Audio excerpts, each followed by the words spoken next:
Today we will study about synthetic fibers and plastics. In your textbook, this chapter has been given third name on our third number. The name of this chapter, that is the topic, is synthetic fiber and plastics. Subtopic: synthetic fiber or man-made fibers. All type of fibers which are man-made, they are called synthetic fiber या मानव निर्मित। मनुष्यों से बनाए गए जितने भी रेशे हैं उनको सिंथेटिक फाइबर या संश्लेषित रेशे कहा जाता है। अब हम लोग इसमें पुस्तक में एक टेबल दिया गया है जिसमें फाइबर को दो भागों में डिवाइड किया गया है, between natural and artificial fibre. तो इसमें बच्चों आप लोग you will write the name of few articles according to serial number 1, 2, 3, 4 और 5 and right hand side you will distinguish this fiber between natural और artificial। विद्यार्थियों, आप लोग एक टेबल बनाएंगे, सारणी। उस सारणी में आप कुछ वस्तुओं के नाम लिखेंगे, रेशों के नाम। फिर बगल में आप लिखेंगे वे रेशे मानव निर्मित हैं या प्राकृतिक। जैसे उदाहरण के तौर पर कॉटन, कपास। तो कपास बच्चों जो है वो हो गया नेचुरल या प्राकृतिक। दूसरा जो है रेशा, उदाहरण के तौर पर मैं आपको बता रहा हूँ नायलॉन। तो नायलॉन के जो रेशे होते हैं ये मानव निर्मित होते हैं, तो इनको आप संश्लेषित रेशों में लिखेंगे या you will right it in the column of artificial fibre. तो इन फाइबर से, रेशों से बच्चों मिला करके फैब्रिक बनता है। आप लोगों ने 7th क्लास में पढ़ा है कि सिल्क कैसे बनता है। तो सिल्क के जो रेशे होते हैं उनको मिला करके सिल्क के कपड़ों का निर्माण होता है। So the fibres they are joined together to prepare fabrics. Fabrics are total clothes which we wear. आपकी पुस्तक में विद्यार्थियों फिगर 3.1 में आप देखेंगे कि उसमें चेन बनाया गया है। जैसे बीड्स, जो माला होता है, लड़कियां माला पहनती हैं आभूषण के रूप में गले में, तो उस माला में छोटे छोटे बीड्स होते हैं। उन बीड्स को यूनिट बोलते हैं। यहाँ पर हर माला को आप एक यूनिट समझ लो। यूनिट जो है यह केमिकल सब्सटेंस से बनी होती है। हर कपड़ा जो है वो केमिकल सब्सटेंस से बना होता है। उसी प्रकार बीड्स जो हैं यानी माला, वो स्मॉल यूनिट्स के रूप में हैं और उनको ज्वाइन करके एक लॉन्ग चेन बनता है और उससे पूरी माला बनती है। या उसी तरह आप बीड्स को मिला करके रेशे बनते हैं, फाइबर, और उनसे निर्माण होता है बड़ी यूनिट का, जिसको पॉलीमर बोलते हैं, और उससे फैब्रिक्स का निर्माण होता है। बगल वाले चित्र में जो है paper clips are joined to form long chains showing polymers. The word polymer has been derived from Greek language. Poly means many and mer means units.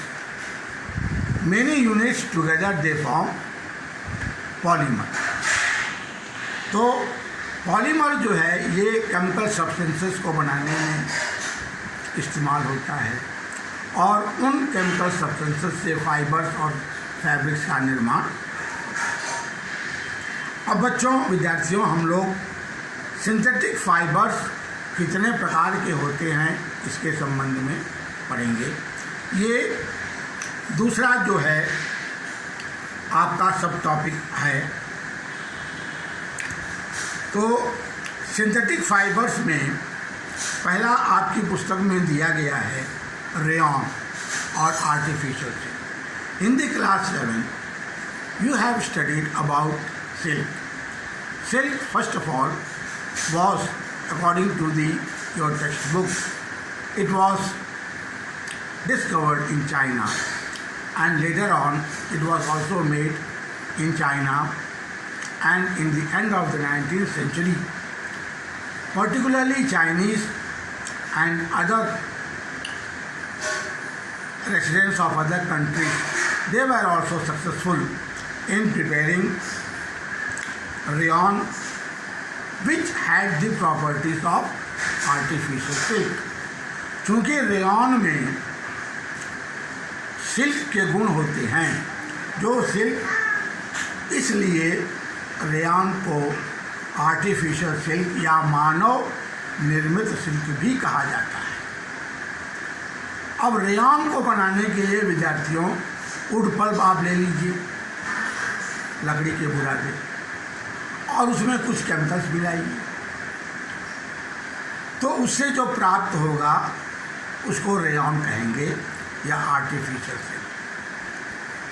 क्योंकि मैं आपको बता चुका हूँ इसके प्रॉपर्टीज सिल्क से मिलते हैं, इसलिए इसको आर्टिफिशियल सिल्क भी कहा जाता है। दूसरा जो सिंथेटिक फाइबर आपकी पुस्तक में दिया गया है वो है नायलॉन।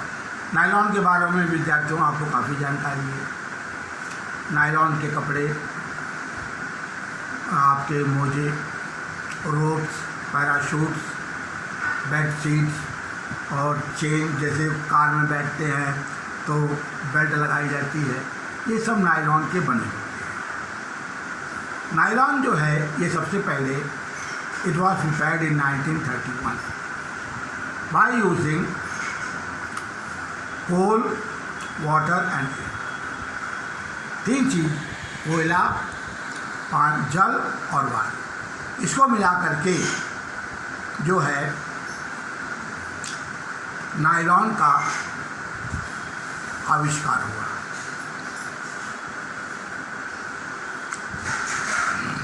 अब बच्चों, अगला जो है वो है पॉलिएस्टर और एक्रिलिक।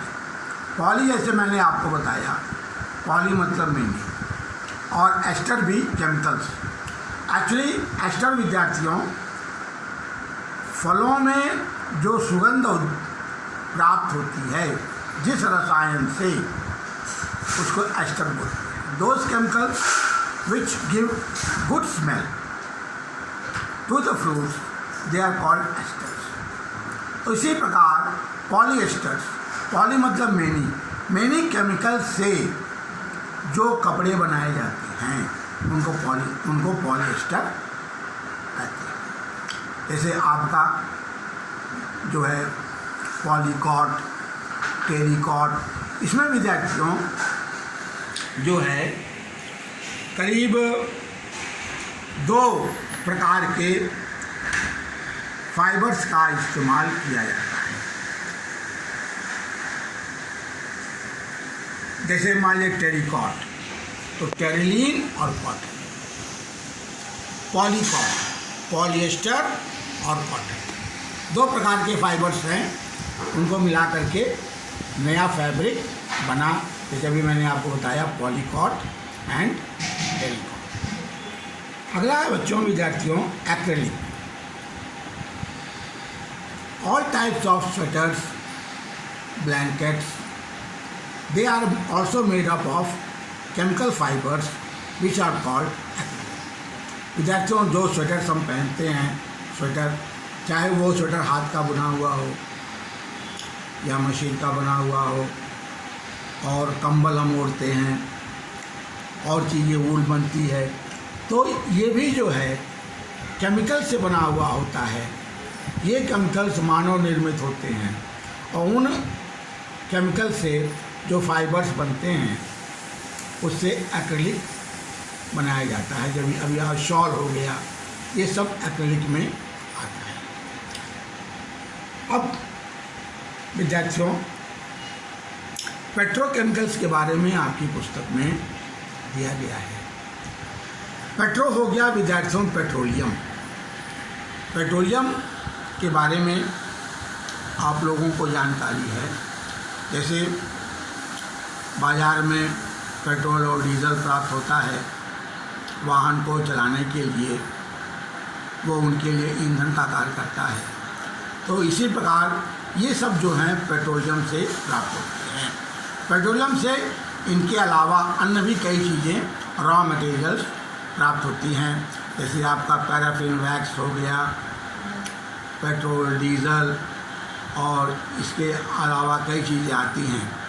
तो यहाँ पर जो है पेट्रोलियम से जो भी केमिकल्स प्राप्त होते हैं, all those chemicals which are obtained from petroleum origin, they are called petrochemicals. वे रसायन जो पेट्रोलियम से प्राप्त हुए, चाहे वो पेट्रोल है, डीजल है, पैराफिन वैक्स है या काला कोल तार है, ये सब पेट्रोलियम से प्राप्त होता है, उनको पेट्रोकेमिकल्स। अगला विद्यार्थियों सब टॉपिक्स है कैरेक्टरिस्टिक्स ऑफ सिंथेटिक फाइबर। प्राकृतिक रेशों के क्या गुण हैं। अब चूँकि ये प्राकृतिक रेशों के अंदर ये गुण हैं जो हमारे लिए लाभकारी हैं, इसलिए हम इनका इस्तेमाल नेचुरल फाइबर्स की तुलना में अधिक।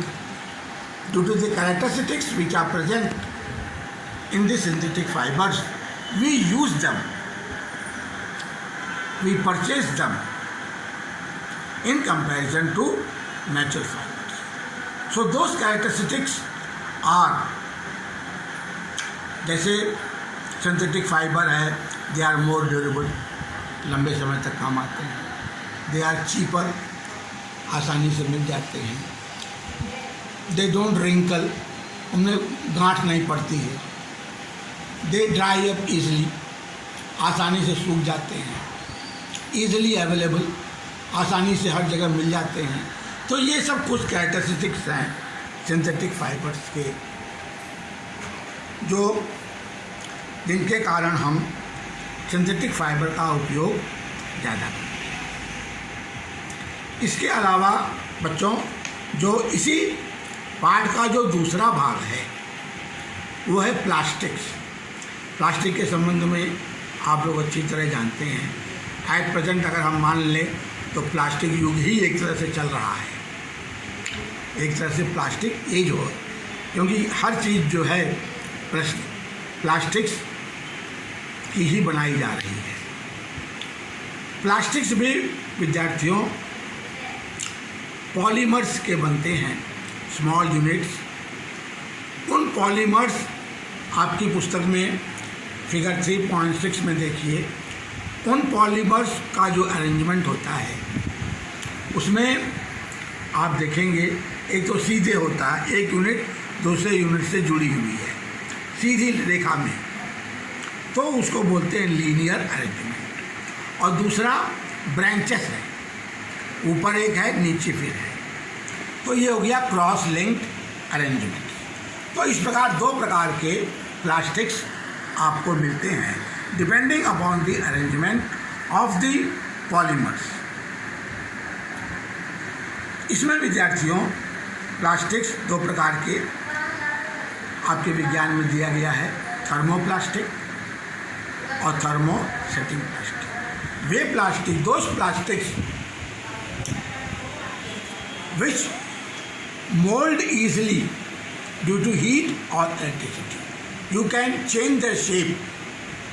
आप उन प्लास्टिक्स का आकार बदल सकते हैं ऊष्मा का या विद्युत का प्रयोग करके, तो उनको कहते हैं थर्मोप्लास्टिक। जैसे पॉलीथीन और पीवीसी, पॉलीविनाइल क्लोराइड। इन ये दो उदाहरण हैं थर्मोप्लास्टिक के। इनका आप ऊष्मा का प्रयोग करके, विद्युत का प्रयोग करके इनके आकार में परिवर्तन आप कर सकते हैं। दूसरा प्रकार का प्लास्टिक है थर्मोस्टेटिक प्लास्टिक। वे प्लास्टिक्स जिनका आप आकार नहीं बदल सकते, आप उनको मोल्ड नहीं कर सकते हैं, बेंड नहीं कर सकते हैं ऊष्मा या इलेक्ट्रिसिटी का प्रयोग करके। बहुत हाई टेम्परेचर हो तो बात दूसरी है। ये तो आप जानते हैं, आप 8th के क्लास के विद्यार्थी हैं कि टेम्परेचर के अनुसार सॉलिड, लिक्विड और गैस बनता है। और उसको रिवर्स कर दीजिए तो गैस से लिक्विड, लिक्विड से सॉलिड। जब टेम्परेचर को आप गिराते जाएंगे तो उसी प्रकार जो है वेपर से लिक्विड, लिक्विड से सॉलिड। और जब बढ़ाएंगे तो सॉलिड से लिक्विड, लिक्विड से वेपर। लेकिन यहाँ पर इतना हाई टेम्परेचर आप तक नहीं जाएंगे। लोहा है, लोहा बहुत सॉलिड है, बहुत हाई टेम्परेचर पर लिक्विड बन जाता है। और टेम्परेचर बढ़ाइए तो वेपर हो जाएगा। लेकिन इतने हाई टेम्परेचर तक नहीं होता है। यहाँ पर कुछ एक हाई टेम्परेचर मान लिया जाता है। उस टेम्परेचर में भी जो है those plastics which do not melt, do not change their shape, they are called thermostatic plastics, जैसे बेकेलाइट और मेलामाइन। ये दो उदाहरण आपकी पुस्तक में दिया गया है, बेकेलाइट और मेलामाइन। इनके द्वारा बाल्टी बनती है और विद्युत उपकरण बनते हैं इत्यादि। विद्यार्थियों, अब आप लोग जो है होमवर्क के लिए जो मैं दे रहा हूँ, ये होमवर्क लिख कर के ले आइएगा और उसको मैं चेक करूँगा।